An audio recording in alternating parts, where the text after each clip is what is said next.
संघ की मिट्टी, प्रचारकों के पसीने से सींचे विचारों की नींव का अभेद्य किला भाजपा अपने सहयोगियों के साथ एनडीए के 11 साल बेमिसाल लोकतंत्र को समर्पित कर रही है। जिस छाया में बैठकर हम उपलब्धियां बता रहे हैं, उस वट वृक्ष को सींचने वाले जो संसारिक यात्रा संपूर्ण करके चले गए, उनको श्रद्धा सुमन। जो आज सक्रिय भूमिका में नहीं है, उनको वंदन व नमन। वृक्ष पर आ रही नई पंखड़ियों के आगमन का स्वागत, नमस्कार। 11 साल बेमिसाल का मूल मंत्र सबका साथ, सबका विकास और सबका प्रयास और सबका विश्वास के बिना अधूरा है। गत वर्षों में एनडीए सरकार ने भारत की सफलताओं के सफर की कसौटी पर बखूबी बढ़ रही है। देश के युवाओं को स्टार्टअप योजना हो, मुद्रा योजना हो, आत्मनिर्भरता की मार्ग देकर देश की अर्थव्यवस्था को सुधारने का एक अवसर प्रदान किया गया। युवा पीढ़ी ने भी राष्ट्र धर्म का निर्वाह करते हुए अर्थव्यवस्था को चौथे पायदान पर खड़ा कर दिया है, जो साधुवाद के पात्र है। महिला सशक्तिकरण केवल नारों तक सीमित नहीं रहा। उज्ज्वला योजना हो या घर घर नल हो या शौचालय, महिला को सम्मान दिया गया है।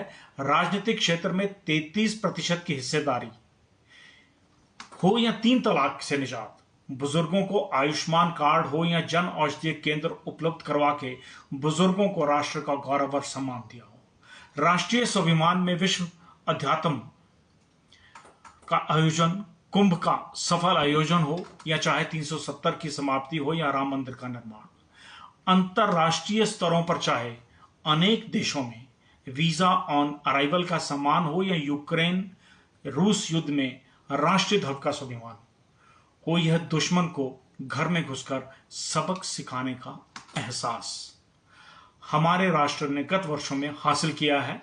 वोकल फॉर लोकल से प्रारंभ हुआ सफर विश्वकर्मा योजना से होता हुआ डिजिटलाइजेशन से लेकर के मेक इन इंडिया से इसरो तक पूरे विश्व में छाया है।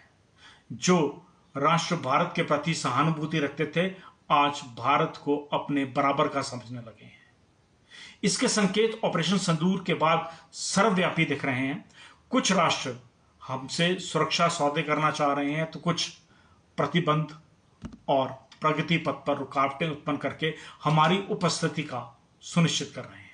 लेकिन उपलब्धियों के साथ साथ चुनौतियां भी सामने खड़ी हैं, जो विश्व का भूगोल परिवर्तित करने की ताकत लिए आगे बढ़ रही हैं।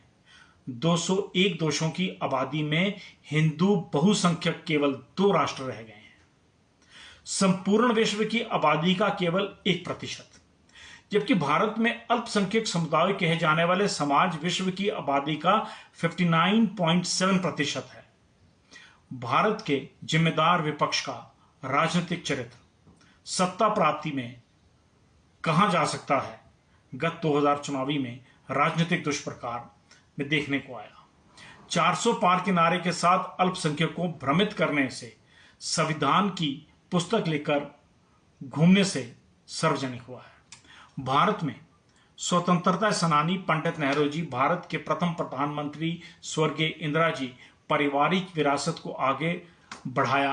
आपातकाल जैसे कठोर निर्णय तक का विरोध राष्ट्र की सीमाओं में रहकर लड़ा गया। विपक्ष में चाहे कम्युनिस्ट पार्टी ऑफ इंडिया रही हो, जनसंघ रहा हो, आदरणीय जयप्रकाश जी रहे हो या जनता पार्टी, नीतियों का विरोध अवश्य किया होगा, अपितु दुष्प्रचार नहीं किया। पंडित नेहरू जी ने अपने कार्यकाल में सीमित संसाधनों में जो युद्ध लड़े, या इंदिरा गांधी ने जो सफलताएं प्राप्त की, पश्चात समझौते किए, विपक्ष ने अनेक सैनिकों की शहादतों के बाद भी कभी उनसे सबूत और कारण नहीं पूछे। लोकतंत्र में आलोचना मौलिक अधिकार है। विपक्ष को आलोचना दुश्मन राष्ट्र की ऊर्जा का काम करने लगे तो विपक्ष को भी सोचना चाहिए। आलोचना वैचारिक मतभेद तक सीमित रहे, लोकतंत्र के लिए बेहतर है, क्योंकि राष्ट्र सर्वोत्तम और सर्वप्रिय है। भारत के राजनीतिक पहरेदार भाजपा के कार्यकर्ता निष्ठा और संस्कारों में सशक्त स्तंभ की तरह हैं। आप सदैव कार्यरत हैं। नमस्कार।